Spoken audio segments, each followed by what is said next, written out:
एक बार हजरत ख्वाजा मोइनुद्दीन चिश्ती रहमतुल्लाह अलैहि इस्लाम का पैगाम फैलाने की नीयत से अपने कुछ मुरीदों के साथ अजमेर शरीफ के एक स्थान पर तशरीफ लाए। जिस मुकाम पर हजरत ख्वाजा मोइनुद्दीन चिश्ती रहमतुल्लाह अलैहि ने क़याम किया, वहाँ के करीब ही एक बड़ा तालाब था जिसे स्थानीय हिंदू लोग अनासागर कहते थे। उस दौर में इस तालाब की वसात और पवित्रता के कारण हिंदू समाज में इसका बहुत एहतराम किया जाता था। उनका यह अकीदा था कि जो शख्स दिन भर गुनाह करने के बाद इस तालाब में गौस्ल करता है, उसके तमाम गुनाह धुल जाते हैं। इसी वजह से वे इस तालाब को हमेशा दियों से सजाए रखते थे। कहा जाता है कि इस तालाब में हर रात दिए जलाने के लिए तकरीबन 3 मन तेल की जरूरत होती थी। तालाब की पवित्रता के कारण वहां सभी हिंदुओं को दाखिल होने की इजाजत नहीं थी। सिर्फ आला तबके के ब्राह्मण ही वहां गौस्ल कर सकते थे और तालाब के पानी को छू सकते थे। उनका यह मानना था कि अगर ब्राह्मणों के अलावा कोई और तालाब के पानी को छू ले तो पानी नापाक हो जाएगा। हजरत ख्वाजा मोइनुद्दीन चिश्ती रहमतुल्लाह अलैहि और उनके मुरीद लंबे सफर से थके हुए थे। कुछ देर आराम फरमाने के बाद जब नमाज का वक्त हुआ तो ख्वाजा मोइनुद्दीन चिश्ती रहमतुल्लाह अलैहि ने हजरत बख्तियार काकी रहमतुल्लाह अलैहि को अजान देने का हुक्म दिया। हुक्म पाकर हजरत बख्तियार काकी रहमतुल्लाह अलैहि ने अजान देना शुरू किया। उस वक्त हिंदुस्तान में तौहीद का पैगाम और अजान के अल्फाज किसी ने नहीं सुने थे। जब लोगों ने पहली बार अजान के अल्फाज सुने तो उनके दरमियान हलचल मच गई। लोग अपने घरों से बाहर आकर एक दूसरे से कहने लगे, ये फकीर लोग कहां से आ गए और ये क्या पढ़ रहे हैं। अजान खत्म होने के बाद हजरत ख्वाजा मोइनुद्दीन चिश्ती रहमतुल्लाह अलैहि और उनके साथियों ने अनासागर तालाब पर जाकर वुजू करना शुरू किया। जब हिंदू पुजारियों ने देखा कि एक अजनबी दरवेश उनके मखसूस तालाब का इस्तेमाल कर रहा है तो उनके दिल में गुस्से की आग भड़क उठी। एक पुजारी बोला, यह दरवेश कहां से आ गया? बिना हमारी इजाजत के इसने हमारे पाक तालाब को हाथ लगा दिया। हम इस तालाब को कितना मुकद्दस मानते हैं और इन मुसाफिरों ने इसे नापाक कर दिया है। इसका कोई हल निकालना ही होगा। इसके बाद हजरत ख्वाजा मोइनुद्दीन चिश्ती रहमतुल्लाह अलैहि ने तमाम साथियों के साथ मिलकर जमात के साथ नमाज अदा की। लोग ये मंजर देखने लगे और कहने लगे, ये तो कोई अजीब फकीर है। हमारे मंदिरों में सब देवी देवता मौजूद हैं और ये उनकी इबादत न करके किसी नए खुदा की इबादत कर रहा है। अगर मंदिर के बाहर भी कोई खुदा है तो उसे भी मंदिर में रखा जाना चाहिए ताकि लोग उसकी भी पूजा कर सकें। शाम ढलने लगी। शाम होते ही राजा पृथ्वीराज के ऊंटों के चरवाहे अपने ऊंट लेकर उस जगह पहुंचे। इत्तेफाक से हजरत ख्वाजा मोइनुद्दीन चिश्ती रहमतुल्लाह अलैहि उसी जगह पर तशरीफ फरमा थे जहां आमतौर पर राजा के ऊंट आराम किया करते थे। चरवाहों ने देखा कि एक दरवेश का काफिला उनके मुकाम पर आकर बैठा है। उन्होंने हजरत ख्वाजा मोइनुद्दीन चिश्ती रहमतुल्लाह अलैहि और उनके साथियों से कहा, अरे फकीर बाबा, आप कहां से तशरीफ लाए हैं और यहां आकर बैठ गए? क्या आपको मालूम नहीं कि यहाँ रोजाना राजा पृथ्वीराज के ऊंट आराम फरमाते हैं? राजा के ऊंट यहाँ आराम करते हैं। ये जानते हुए भी आपने यहाँ बैठने की जुर्रत कैसे की? हजरत ख्वाजा मोइनुद्दीन चिश्ती रहमतुल्लाह अलैहि ने उन चरवाहों को नरमी से जवाब दिया, बाबा, हम मुसाफिर हैं और अनजान हैं। हमें मालूम नहीं था कि इस मुकाम पर राजा के ऊंट आराम करते हैं। चूंकि हम पहले ही यहाँ रात गुजारने का इरादा कर चुके हैं, तुम अपने ऊंटों को आज किसी और जगह आराम देने ले जाओ। आसपास बहुत सी जगहें हैं। हजरत ख्वाजा मोइनुद्दीन चिश्ती रहमतुल्लाह अलैहि का जवाब सुनकर पृथ्वीराज के चरवाहे बोले, फकीर की हिम्मत तो देखो, कहता है कि राजा के ऊंटों को कहीं और ले जाएं और खुद यहाँ बैठे रहेंगे। फकीर बाबा, ये तो हरगिज मुमकिन नहीं है। राजा के ऊंट अपने ही मुकाम पर बैठेंगे। यह कहकर चरवाहों ने हजरत ख्वाजा मोइनुद्दीन चिश्ती रहमतुल्लाह अलैहि और उनके साथियों को वहां से उठाने के लिए दुर्व्यवहार करना शुरू कर दिया। हजरत ख्वाजा मोइनुद्दीन चिश्ती रहमतुल्लाह अलैहि बहुत ही सरल स्वभाव के थे। जब उन्होंने देखा कि चरवाहे दुर्व्यवहार कर रहे हैं तो उन्होंने बख्तियार काकी रहमतुल्लाह अलैहि से कहा, बख्तियार, हम यहाँ बैठकर क्या करेंगे? जब राजा के ऊंटों को यहीं बैठाना है तो रहने दो, ऊंट यहीं बैठे, हम यहाँ से जा रहे हैं। यह कहकर हजरत ख्वाजा मोइनुद्दीन चिश्ती रहमतुल्लाह अलैहि अपने साथियों के साथ वहां से चले गए। अगली सुबह जब ऊंटों को फिर से चरागाह में ले जाने का समय आया तो चरवाहे ऊंटों को उठाने की कोशिश करने लगे, लेकिन बार बार कोशिश के बावजूद वे ऊंटों को उठा नहीं सके, क्योंकि अल्लाह के वली हजरत ख्वाजा मोइनुद्दीन चिश्ती रहमतुल्लाह अलैहि ने कहा था कि ऊंट यहीं बैठेंगे। अल्लाह रब्बुल आलमीन ने उनकी यह दुआ कबूल कर ली थी और ऊंटों को आदेश दिया था कि जब तक मोइनुद्दीन चिश्ती खुद नहीं कहेंगे तब तक वे यहीं बैठे रहेंगे। इसके बाद चरवाहे ऊंटों के न उठने का कारण जानने लगे। उनमें से एक नेक चरवाहा था जिसने कहा, क्या तुम्हें याद है कि हमने कल यहाँ से एक दरवेश को उठाया था? जाते जाते उन्होंने कहा था कि हम जा रहे हैं, राजा के ऊंट यहीं बैठेंगे। मुझे लगता है कि उनके कहे शब्दों के कारण ही राजा के ऊंट उठ नहीं पा रहे हैं। शायद वह कोई बड़े वली हैं या अल्लाह का कोई अवतार है। इस बात को महामहिम राजा के समक्ष रखते हैं। इसके बाद चरवाहे पृथ्वीराज के पास पहुंचे और हाथ जोड़कर निवेदन किया, महाराज, हमने बहुत कोशिश की, लेकिन आपके ऊंटों को उनके स्थान से नहीं उठा सके और उन्हें चरागाह में घास चराने नहीं ले जा पा रहे हैं। राजा पृथ्वीराज ने आश्चर्य से पूछा, क्या ऊंटों को कोई बीमारी है जिस कारण वे उठ नहीं पा रहे? चरवाहों ने कहा, महाराज, ऊंट पूरी तरह स्वस्थ हैं, उन्हें कोई बीमारी नहीं है। पृथ्वीराज ने कहा, तो फिर वे अपनी जगह से क्यों नहीं उठ रहे? चरवाहों ने कहा, महाराज, कल उस स्थान पर एक दरवेश बैठे थे, हमने उनके और उनके साथियों के साथ काफी दुर्व्यवहार किया और उन्हें वहां से उठा दिया था। जाते जाते उन्होंने कहा था, राजा के ऊंट यहाँ बैठेंगे और उठेंगे नहीं। हमें लगता है कि दरवेश की बद्दुआ के कारण ही ऊंट अपनी जगह से नहीं उठ पा रहे हैं। तब पृथ्वीराज ने हुक्म दिया, अच्छा, जाओ और उस दरवेश को मेरे पास ले आओ। जब हजरत ख्वाजा मोइनुद्दीन चिश्ती रहमतुल्लाह अलैहि पृथ्वीराज के दरबार में पहुंचे तो पृथ्वीराज ने उनसे पूछा, ऐ दरवेश, आपने मेरे ऊंटों को क्यों पंगु बना दिया है? मेरे ऊंट भूखे मर रहे हैं, कृपया अपना जादू उनसे हटा लें। अगर जादू नहीं हटाया तो मेरे ऊंट भूखे मर जाएंगे। पृथ्वीराज की बात सुनकर हजरत ख्वाजा मोइनुद्दीन चिश्ती रहमतुल्लाह अलैहि मुस्कुराते हुए बोले, हे अल्लाह के बंदे, हम मुसलमान हैं और मुसलमान कभी जादू नहीं करते। तुम्हारे ऊंटों को मैंने नहीं बल्कि इस संसार के पालनहार महान अल्लाह रब्बुल आलमीन ने बैठाया है। उनकी आज्ञा से ऊंट बैठे हैं और उनकी आज्ञा से ही उठेंगे। लेकिन मैं उस सर्वशक्तिमान से प्रार्थना कर सकता हूँ कि वह तुम्हारे ऊंटों को उठने की अनुमति दे। इसके बाद हजरत ख्वाजा मोइनुद्दीन चिश्ती रहमतुल्लाह अलैहि ने अल्लाह से दुआ की, हे अल्लाह, इन ऊंटों को उनकी जगह से उठने की तौफीक दें। हजरत ख्वाजा मोइनुद्दीन चिश्ती रहमतुल्लाह अलैहि की दुआ करते ही चरवाहों ने देखा कि ऊंट अपनी जगह से उठकर चरागाह की ओर बढ़ने लगे। यह दृश्य देखकर चरवाहे चकित रह गए और हजरत ख्वाजा मोइनुद्दीन चिश्ती रहमतुल्लाह अलैहि की करामत की खबर पूरे अजमेर में फैल गई। जैसे जैसे हिंदुओं के बीच हजरत ख्वाजा मोइनुद्दीन चिश्ती रहमतुल्लाह अलैहि की करामत की बातें फैलने लगीं और इस्लाम की महानता उनके सामने प्रकट होने लगी, मंदिर के पुजारी भयभीत हो गए। वे सोचने लगे, अगर यही चलता रहा तो सभी हिंदू मुसलमान बन जाएंगे। तब वे पृथ्वीराज के पास पहुंचे और निवेदन किया, महाराज, ये दरवेश हमारे राज्य में अशांति फैला रहे हैं। यदि आपने अभी इनका कोई उचित समाधान नहीं निकाला तो ये दरवेश सभी हिंदुओं को मुसलमान बना देंगे और तब हमारे देवताओं की पूजा करने वाला कोई नहीं बचेगा। आप इन्हें यहाँ से भगा दें, नहीं तो ये हमें यहाँ से बाहर निकाल देंगे।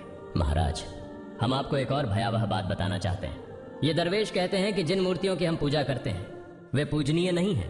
उनका कहना है कि ये केवल निर्जीव पत्थर है जिनमें कोई शक्ति नहीं है। ये साधारण लोगों को इस तरह की बातें बताकर भ्रमित करना चाहते हैं। सबसे आपत्तिजनक बात यह है कि ये दरवेश हर दिन 5 बार हमारे पवित्र तालाब में हाथ लगाकर उसे अपवित्र कर रहे हैं।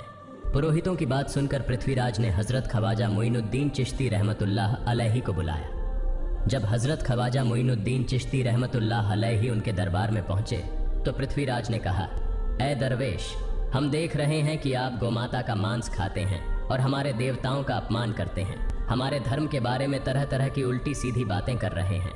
हम यह सहन नहीं कर सकते। हम यह भी देख रहे हैं कि आप हमारे पवित्र तालाब को अपने अपवित्र हाथों से खराब कर रहे हैं।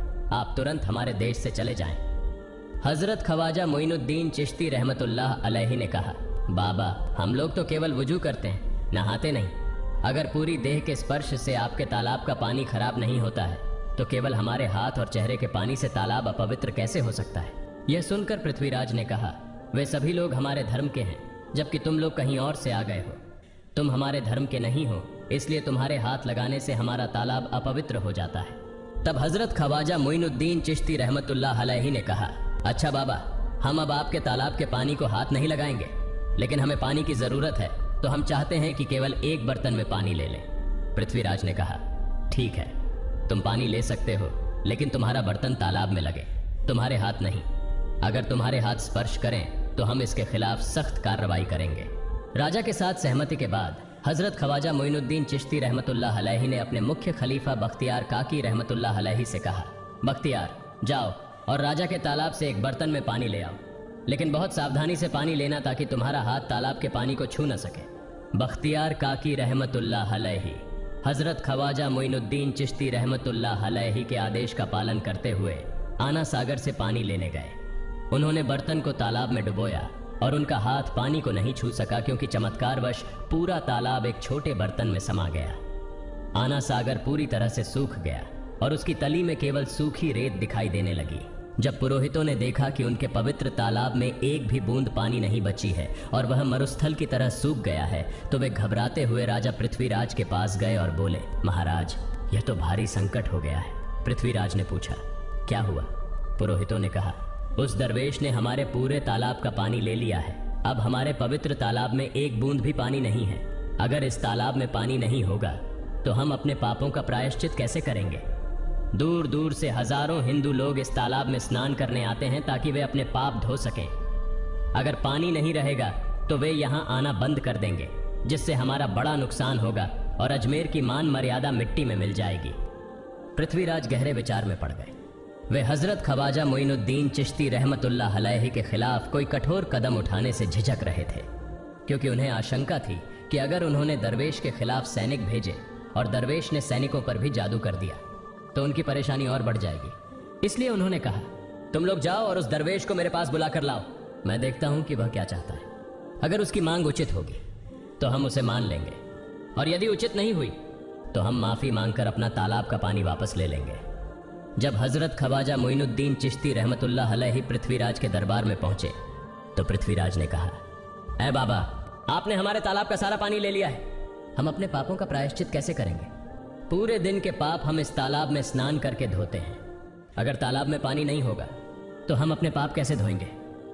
हजरत ख्वाजा मोइनुद्दीन चिश्ती रहमतुल्लाह अलैहि ने उत्तर दिया, देखो बाबा, तुम्हारे पास आना सागर है, पर दुनिया के हर कोने में ऐसा तालाब नहीं है, तो क्या वे लोग अपने पाप कैसे धोएंगे?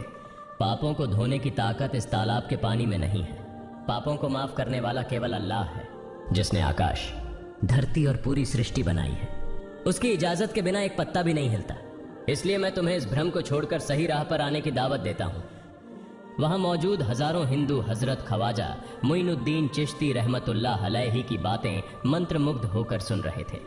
इसके बाद उन्होंने कहा, जाओ बख्तियार, जिस बर्तन में तुमने तालाब का पानी लिया था उसे वापस तालाब में डालाओ। बख्तियार काकी रहमतुल्लाह अलैहि हजरत ख्वाजा मोइनुद्दीन चिश्ती रहमतुल्लाह अलैहि के हुक्म से आना सागर में बर्तन का पानी डालने गए।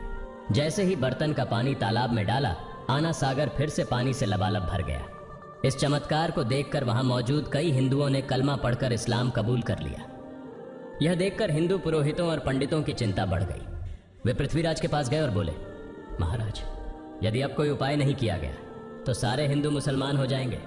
पृथ्वीराज ने कहा, मुझे सलाह दो, इस दरवेश का मुकाबला कैसे किया जा सकता है? पुरोहितों ने कहा, यह दरवेश एक बड़ा जादूगर है, इसलिए इसका मुकाबला भी जादू से करना होगा। हमारे बीच एक बड़े पुरोहित और जादूगर रामदेव हैं, उन्हें इसके मुकाबले में भेजें। अगर वह जादू से इसे हरा सके तो हम अपने हिंदू धर्म का गौरव फिर से प्राप्त कर सकेंगे। पृथ्वीराज ने रामदेव को बुलाकर कहा, रामदेव, मैं तुम्हें इस दरवेश को जादू से हराने की जिम्मेदारी दे रहा हूं। अगर तुम उसे हरा सके तो हम अपने धर्म का गौरव फिर से पा सकेंगे। रामदेव ने पृथ्वीराज को आश्वस्त करते हुए कहा, महाराज, आप चिंता न करें, इस दरवेश को हराना मेरे लिए बहुत आसान है। मैं आपके समक्ष हमारे धर्म का गौरव वापस लाकर रहूंगा। इसके बाद रामदेव अपने साथियों के साथ हजरत ख्वाजा मोइनुद्दीन चिश्ती रहमतुल्लाह अलैहि के सामने मुकाबले के लिए पहुंचा। उसने कहा, मोइनुद्दीन, अगर तुम में ताकत है तो मुझसे जादू का मुकाबला करो। मैंने तुम जैसे बहुत से जादूगरों को हराया है, तुम्हें हराना तो मेरे लिए साधारण बात है। हजरत ख्वाजा मोइनुद्दीन चिश्ती रहमतुल्लाह अलैहि ने उसकी बातों का कोई जवाब नहीं दिया। रामदेव ने देखा कि हजरत ख्वाजा मोइनुद्दीन चुप है, तो उसने गाली गलौज करना शुरू कर दिया। जब रामदेव अपनी हदें पार कर गया तो हजरत ख्वाजा मोइनुद्दीन ने उसकी आंखों में देखते हुए कहा, रामदेव, तू चिल्ला रहा है, लेकिन मैं तेरे माथे पर ईमान की रोशनी देख रहा हूं। हजरत ख्वाजा मोइनुद्दीन चिश्ती रहमतुल्लाह अलैहि की यह बात सुनते ही रामदेव कांपने लगा, और उसी क्षण अल्लाह रब्बुल आलमीन ने उसके दिल में ईमान की रोशनी डाल दी। रामदेव हजरत ख्वाजा मोइनुद्दीन चिश्ती के चरणों में गिर पड़ा और बोला, हे अल्लाह के वली, मैंने आपके साथ बहुत बेअदबी की है, मुझे माफ करें और मुझे कलमा पढ़ाकर इस्लाम की राह दिखाएं। हजरत ख्वाजा मोइनुद्दीन चिश्ती रहमतुल्लाह अलैहि ने रामदेव को कलमा पढ़ाया और उनका नाम रखा मोहम्मद सादिक। इतिहास बताता है कि बाद में रामदेव मोहम्मद सादिक के रूप में एक बड़े अल्लाह के वली बन गए। प्रिय पाठकों, सोचें, जो रामदेव हजरत ख्वाजा मोइनुद्दीन चिश्ती को पराजित करने आए थे, वही अब उनके हाथ में हाथ देकर इस्लाम की शांति की छांव में आ गए। यह अल्लाह रब्बुल आलमीन का चमत्कार और शक्ति है, जो जिसे चाहे हिदायत दे सकता है। आमीन।